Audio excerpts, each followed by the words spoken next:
Hey. Welcome to the It's Culture podcast. My name is Mark, and I'm the host of It's Culture podcast, where I discuss everything in Black culture from entertainment, sports, the lifestyle, fashion, you name it, politics, because I think everything is part of the culture. So, um, thank you, thank you for clicking on this video. Um, if you could, you know, do three things for me: hit the like button, hit the share button, hit the subscribe button, and click that notification bell. That's four things. Click the notification bell so you can get updates. Um, I'm gonna do my best to provide you with good content. And I know I took a break for a little bit, a couple of months of a break. For those who are already subscribed, thank you for coming back. I promise you, this year moving forward, you will get content weekly from me. Usually on Mondays, I think Monday is going to be the best day for me to put the content out. So every Monday, you can tune in and receive this video, and we're gonna keep it moving. Um, a lot of things been going on in the culture over the last 2 months. I mean, we've had viral videos, we've had viral interviews, we've had um, there's things going on that a lot of people have already addressed, which I'm not going to go back and rehash some of that stuff. I think there's enough content creators on YouTube that have done content for those things. Um, but today I want to talk about something that just happened this weekend, and this is probably one of the things that I despise about our culture. This is the part of the culture that I consider to be trash. This is the degenerate gutter stuff that seems to always find its way going viral. It always finds its way of being broadcast. It's the stuff that gets glorified. That is the trash part of the culture, and it comes with mentorship. So tonight we're gonna discuss a couple of things. The first one is gonna be talking about this video that went viral, and then the next things we're gonna do is talk about some things that happen within the culture that we can pay attention to. But what we're going to discuss now is this viral video of Cam Newton over the weekend, and I know everybody's seen it. Um, Cam, uh, NFL quarterback, MVP, took his team to the Super Bowl when he was at Auburn, won a Heisman Trophy, won a national championship, went undefeated. Now he's in the social media, doing has a nice show, 4th and 1. Um, he's building out his brand post NFL. But the one thing that Cam is passionate about is mentorship in 7-on-7 football in Atlanta. And he's been doing this for years, been mentoring young men. He's a real true leader of men. He tries to come down to their level, um, and uh, and tries to relate to them on the level where they're at. And that has caused Cam over the years some issues where players are disrespecting him. They talking trash as if he's an equal, as if they're accomplished everything that he's accomplished. But this incident in particular happened on a stage with coaches and a few players. So we're gonna take a look at this clip. I'm gonna let y'all see it again, and then we'll discuss it on the other side. And this is fair use as well. So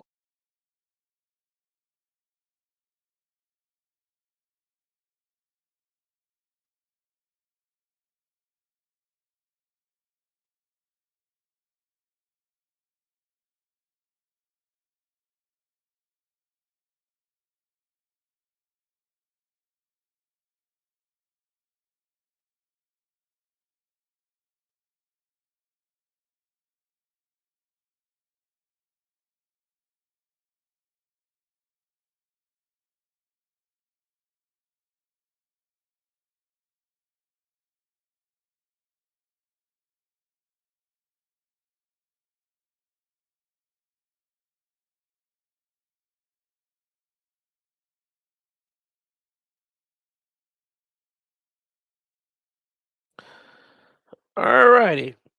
So y'all heard it. I got something for you.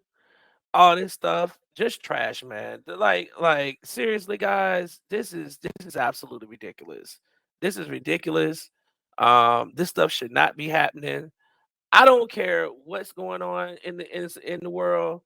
Uh, you can't be out here getting into it with uh somebody who is pouring into the community. And so Cam does this, he does this event. I don't know if it was his event, if he was just a sponsor, if he was just there as one of the guests, but they get to fighting. They get to fighting. Now, one of the guys that he was tussling with that he had in the headlock is a coach. And he's a part of a crew called TSP, which is Top Chef Performance. He's a wide receivers coach. And he came out with a statement earlier today, and he basically apologized. Like, I guess it was like a weak attempt to apologize about what happened. Said that's not who they are, but that is who you are. Because if you weren't like that, then this incident would have never happened. And it happens so much in our community, especially when it comes to like like anything. Like this over aggressiveness that has to come out, and it's like proving that you're hard.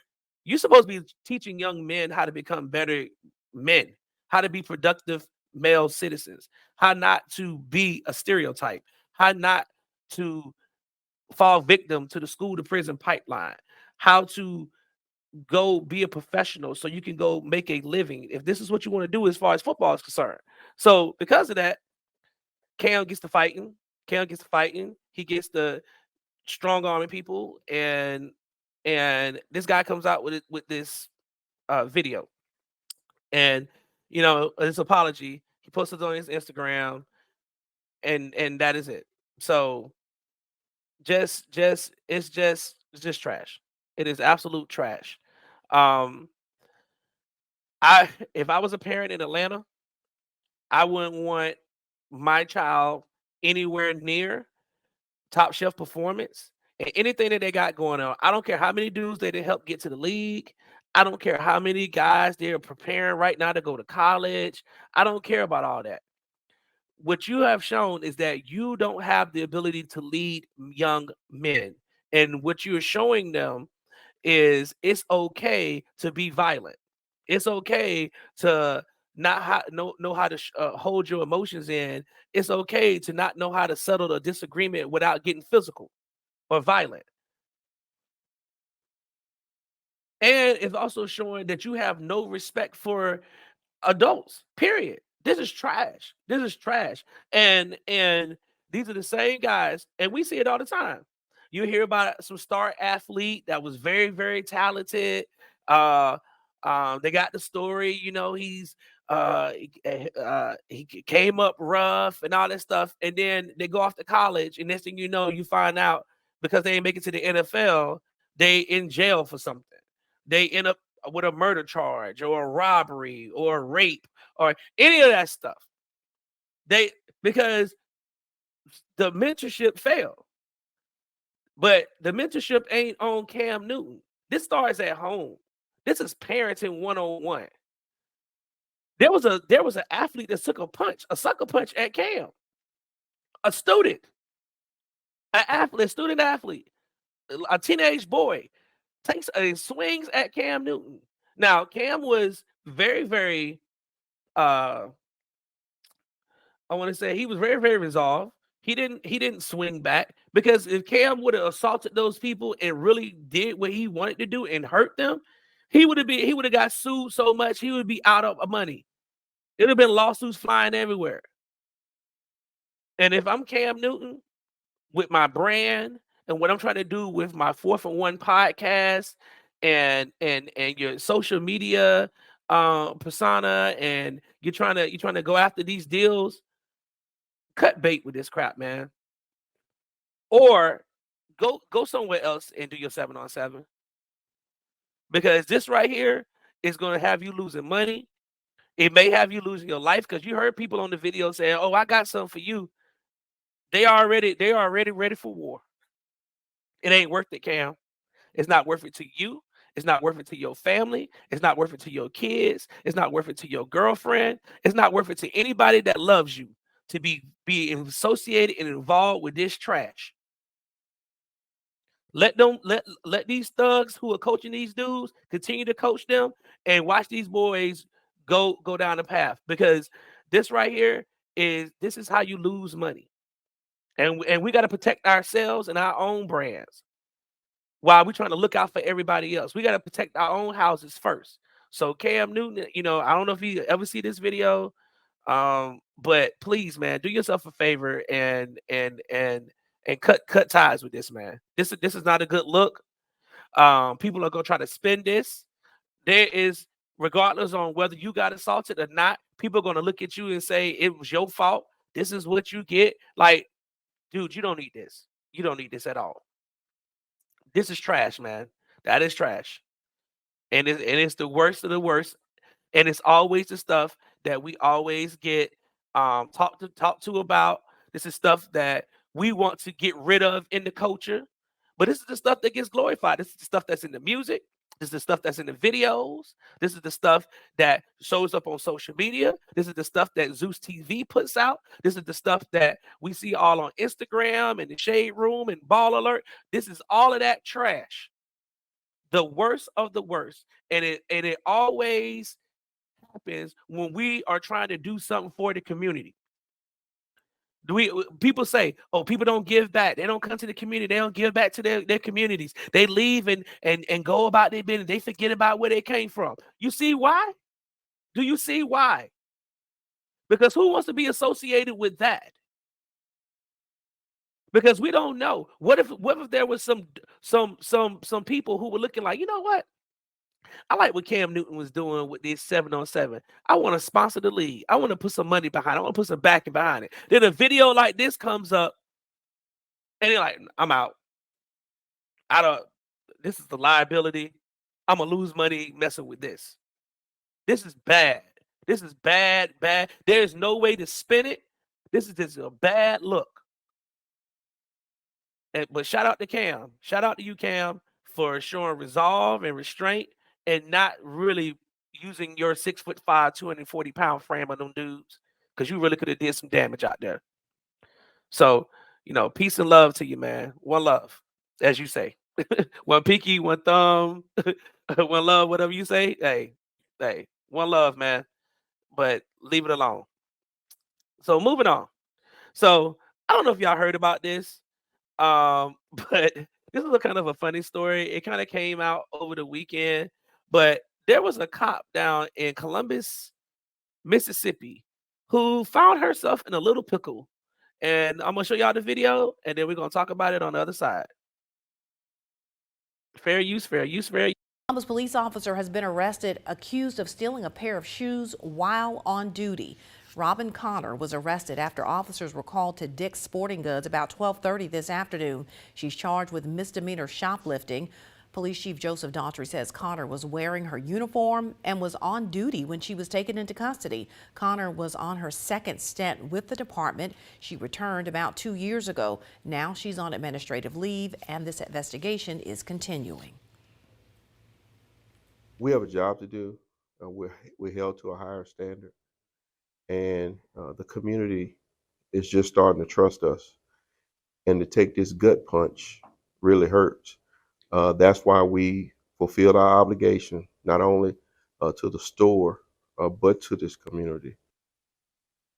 And Connor was given an $862 surety bond in that case. Uh, I, so the backstory is, if you don't hear the video, I apologize to y'all if the audio's a little low. But so she was on duty. She went into Dick's Sporting Goods. She attempted to steal a pair of $140 sneakers. The associates in the store saw her, alerted the authorities, called somehow or another. They detained her in the store. called 911 and told the cops, "Hey, one of your cops in here stealing out of Dick's Sporting Goods." And they were like, "What?" So the police chief shows up along with the sheriff. There's a few other deputies, and they arrest her. She was in uniform, on duty, in the patrol car. They put her in the back of her own patrol car, took her down, and arrested her and booked her. Now, the town, Columbus, Mississippi's township, their city council voted, their trustees voted, and they wanted her fired, and they actually fired her. So not only did she lose her job, now she has this larceny charge, and it's just a bad look. And you see this chief, he seems like he's like, "Hey man, I'm just trying to build trust in this community. We're trying to, you know, I'm trying to do what's right. I'm trying to, we're trying to make this safe. We're trying to do the right thing," and that's amicable because the relationship between cops and black folks is not a good one. I don't care what town you in, what city you in, us and cops, that's not a good relationship at all. It's not a good relationship. Um, and it's because we've been over policed for decades. And we've been terrorized by police for decades. And especially in Mississippi, where not too long ago, there were no black police officers in any townships in Mississippi. Most of the Mississippi's police officers were Klan members. So we know that these communities have been terrorized and things got swept up under the rug. People were finding up missing, getting hung. We know the history. So now they have this black police chief who's trying his best to be a community advocate and bring people together. And you got a deputy out here stealing from Dick's Sporting Goods. You can't make this stuff up, man. You can't make this stuff up. So kudos to them for arresting her and doing what they need to do with that. But yeah, this is bad off. That one was funny. But another one. I don't know if y'all paid attention to what's going on in Chicago, the suburbs of Chicago, particularly in Dolton Township. I don't know if y'all heard about this, but her name is the mayor of Dolton Township. Her name is Tiffany Henyard. There's been a lot of videos about Tiffany over the last 2 years and her little corruption that she got going on in the community. I am a big advocate for black politicians doing the right thing, and I'm also against black politicians who do the wrong thing. I don't care about the skin color, man. Our black politicians, you do not get a pass for being black and doing harm to black folks. This ain't white supremacy. This ain't got nothing to do with no Republicans. This is our people doing harm to our own people in politics. So, but this is her, and this has been going on. There's been a lot of people doing videos on this. There's a lot of the news has been covering this for 2 years, and finally, the trustees have had enough of her foolishness, and they have called on the FBI to investigate Mayor Tiffany Henyard for allegations of misconduct. Take a listen. Fox 32 has information indicating the FBI has launched an investigation into controversial Dolton Mayor Tiffany Henyard. Dane Placco has been following allegations of her misspending and joins us now with an update. Dane. Yeah, we've been reporting for nearly 2 years on allegations of corruption surrounding Henyard in her capacity as Dolton Mayor and Thornton Township Supervisor. And now we've learned from multiple sources that federal agents are in fact interviewing witnesses as part of a possible investigation that may or may not result in charges. Did the FBI agents you talked to seem serious about very serious concerns? Very serious. Very. Lawrence Gardner owns a U-Haul rental and trucking business in South Suburban Dolton and says he went to the FBI several months ago, frustrated that the village of Dolton would not renew his business license. Gardner says he's been harassed and his business raided and shut down by Dolton police. He believes because he refused to make a donation to a civic event sponsored by Dolton Mayor Tiffany Henyard. And I talked to a couple of agents and I explained them what was going on. I gave them all my paperwork to show them what was happening in court and what was happening in Dolton. and they told me they was investigating and they would be in touch with me. Gardner is one of 6 people who confirmed to Fox 32 that they've been interviewed by the FBI, ranging from Dolton business owners to a former village employee and at least one public official. And we've learned the FBI has been using electronic surveillance as part of its investigation. Agents are asking questions about Henyard's alleged use of taxpayer dollars and resources, including massive spending on out-of-town trips, hundreds of thousands of dollars in police overtime for her personal security detail, using public employees and tax dollars for personal benefit, and holding up licenses to certain businesses like this Dolton restaurant. I've heard rumors that say, hey, I'm on the wrong team. Dwayne Wood has been trying to renew the business license for his restaurant for nearly a year. While he has not talked to the FBI, he believes he can't get approved because he's provided catering to several Dolton trustees who are engaged in a political fight with Henyard. I think I've been just targeted because of my affiliation with a certain group of people. You know, I had the trustees. I've cooked for the trustees. And in a lawsuit filed by a Dolton towing company, the owner alleges their business license has been held up because, quote, George's Towing's refusal to support or contribute to Henyard's political campaign. In a statement, Dolton trustee Jason House reacted to the news of the FBI's involvement. We welcome any investigation that will bring transparency on how taxpayer dollars are being spent. Our residents deserve this level of financial transparency. We reached out to the FBI, which said it is policy for the agency not to comment on the nature, existence, or non-existence of any investigation that may be occurring. A public relations firm responded on behalf of the mayor, saying neither Henyard or the village of Dolton have received any subpoenas or been contacted by the FBI or any other law enforcement agency. Dawn, back to you. Y'all see it. Here we go. Corruption at its finest. And it always seems to happen when it comes to our politicians, when they're dealing with black folks. These people were down there, they can't get their business licenses because they don't want to, they're not supporting her campaign. She out here just doing everything. She's under investigation because of her charity. She's taking money from another township where she's a supervisor and using that to fund things. She's spending the money, taxpayer dollars on flights to Vegas and purchasing a Tahoe. She's using she has the police department who the township ain't that small. They don't have a lot of cops. And instead of them out there trying to fight crime and trying to curb murders, they part of her security detail. This is this corruption at its finest. And she goes around, she calls herself the super mayor, and she using hip hop quotes and said that she's Dr. King's dream. And like this a bunch of nonsense, man. This is straight up bullshit. Like at what point are we as black folks gonna stop voting for people just because they damn black? Like seriously. We gotta start vetting these candidates, man. Like seriously. Vetting these people for what the hell they are. And if they not good, I don't care if because they black. Put the right person in office, man. Put the right person in office. She is unfit to be mayor. She's unfit to be a damn dog catcher. Like why is she still the mayor of this township? Right? I know the citizens of Dolton tried to recall her last year, and she finagled the judge and the halting the case. Like this is corruption, man.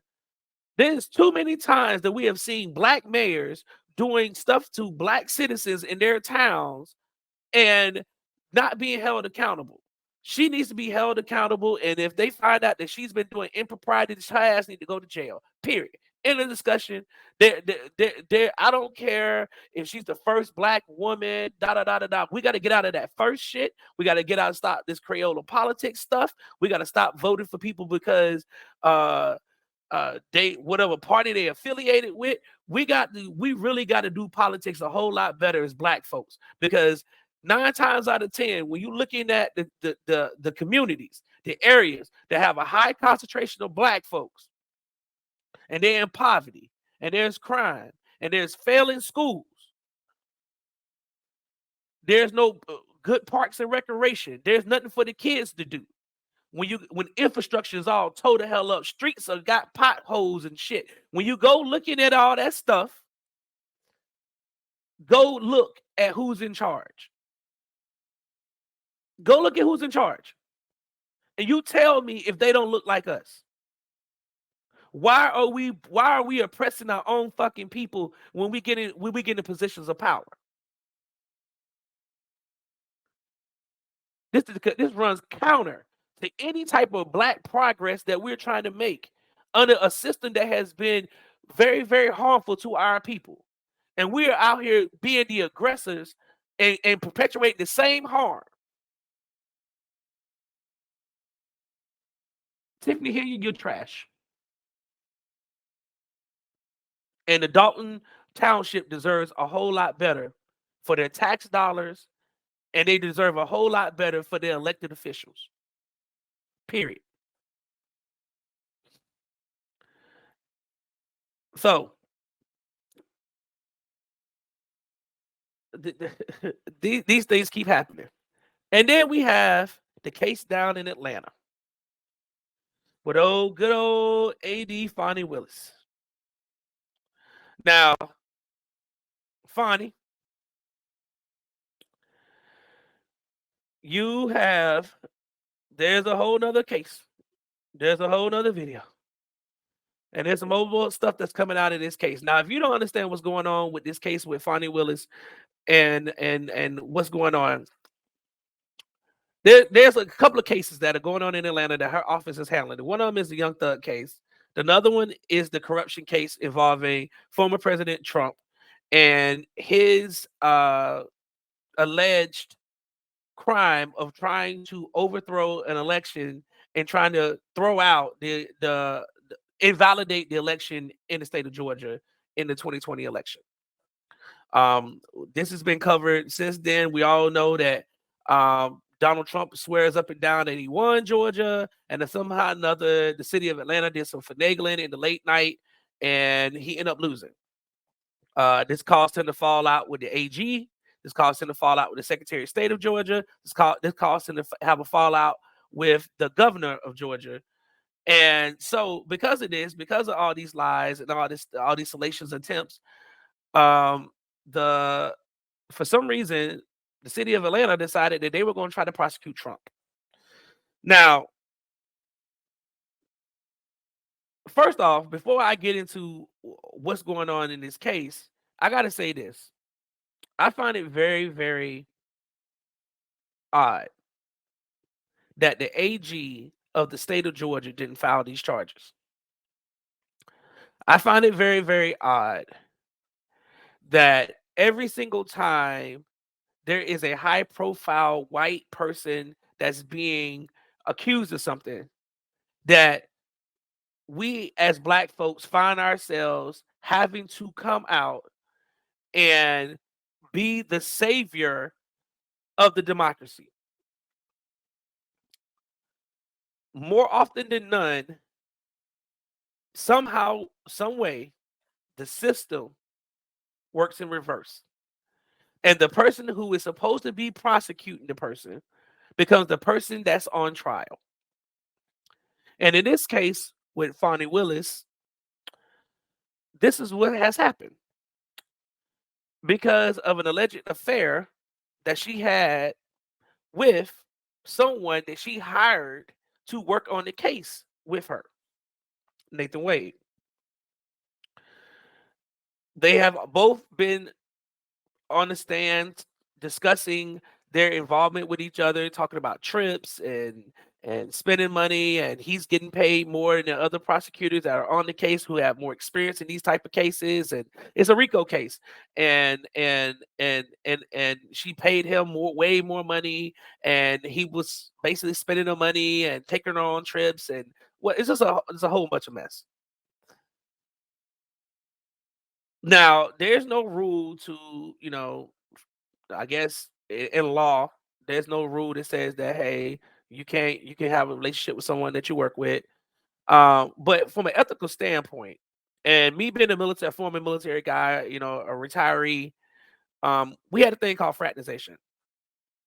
And you could not fraternize or being in any type of relationship with the person that was directly up under you. So a direct report, you could not have a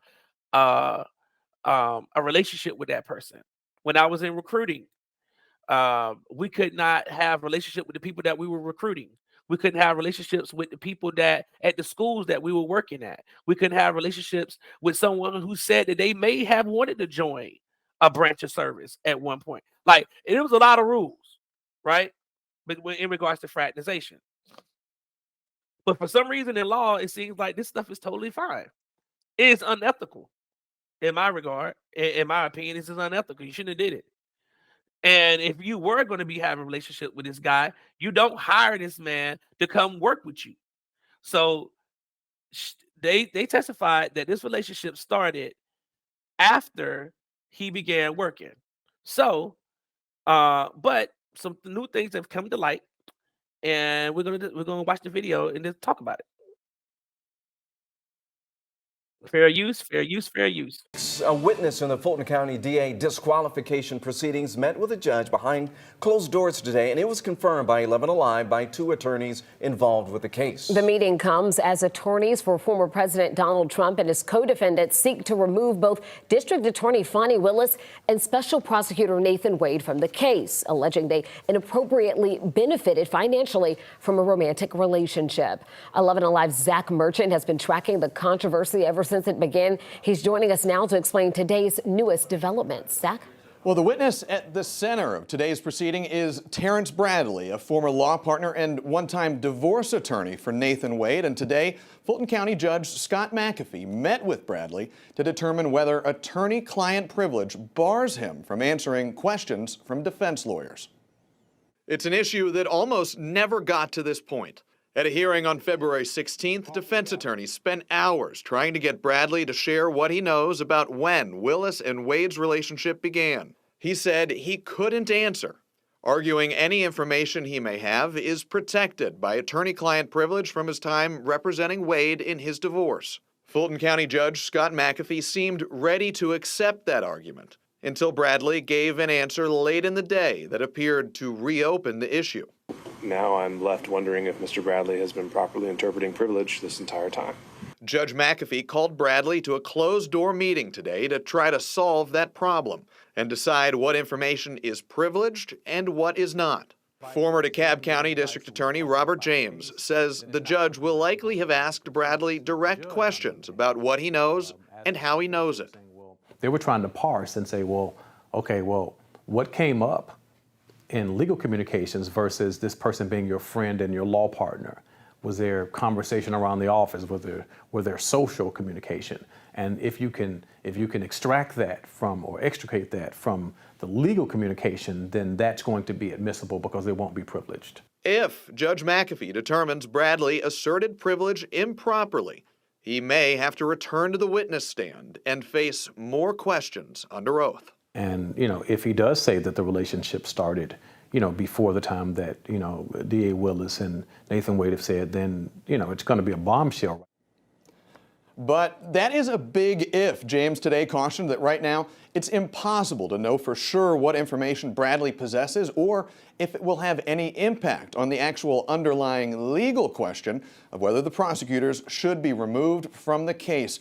We won't start to have concrete answers until, at the very earliest, Judge McAfee decides whether Bradley will have to get back on the witness stand. James said that ruling will likely come sometime this week, ahead of oral arguments scheduled for Friday. This guy, this attorney, he testified that they wanted him to testify because he was the lawyer in Nathan Wade's divorce case, right?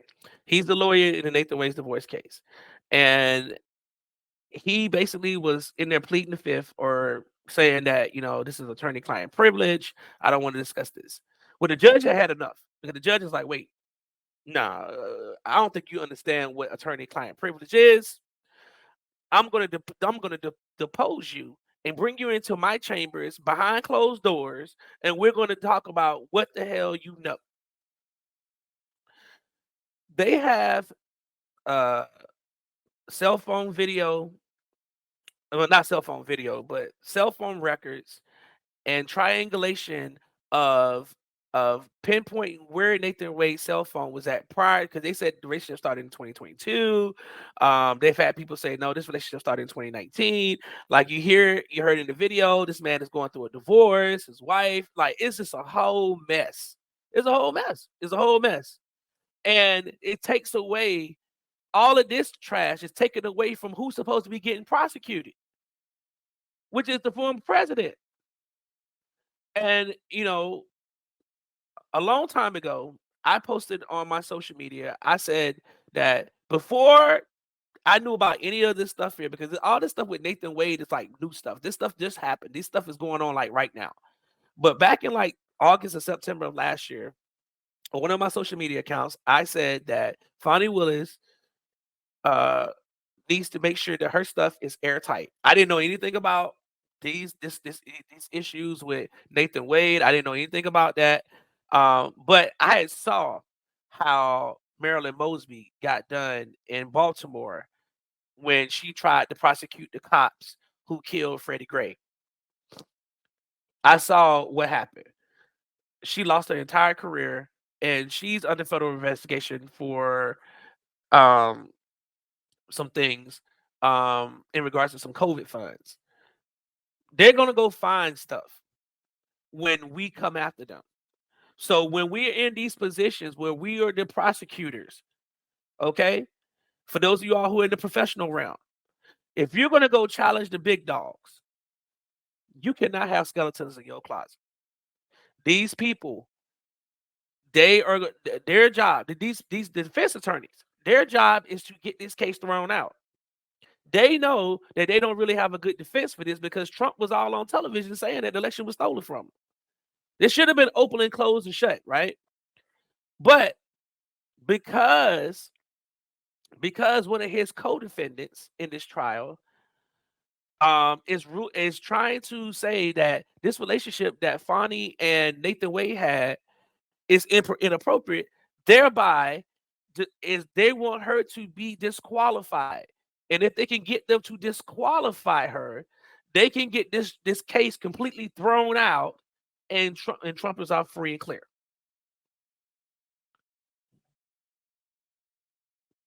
Free and clear. And the more they're digging, the more stuff is coming out. Mind you, Nathan Wade and Fani have already been in court under oath. And the story is not matching what's coming out. The math is not mathing. And I was fearful of this happening when this case first came about and they named her as the person that was doing it. I was like, man, why are we doing it? Why is it always black folks? Why we feel like we got to be trying to save this democracy? There's a reason why none of these white prosecutors, the white AG, the reason why they didn't take this. Because they knew it was going to be mudslinging. They knew it was going to be dirty. And I was just hoping that she was clean. And the house ain't clean. The house ain't clean. So we're gonna keep paying attention to this. I don't think this. I in my personal opinion, I think this case is over with. I think that something's gonna happen. She's gonna have to step down from this case. If to save grace, because this is just too much. This is too much. It's too much dirt coming out. It's too many skeletons getting. These people are not gonna stop. They got affidavits. They got people who went out and did private investigations. They've gotten cell phone records from cell phone companies that show like when he was in a certain location, how long when he was over to buy her her old condo, text message, how many text messages they had prior to their alleged relationship, how many phone calls, like just they even got it, him leaving his house and being in proximity to her house at like 11 o'clock at night, leaving at like 3, 4 in the morning. You ain't getting food, my dude. Well, you might be eating, but that sure ain't food. Like, come on, my dude. Come on, man. This is y'all.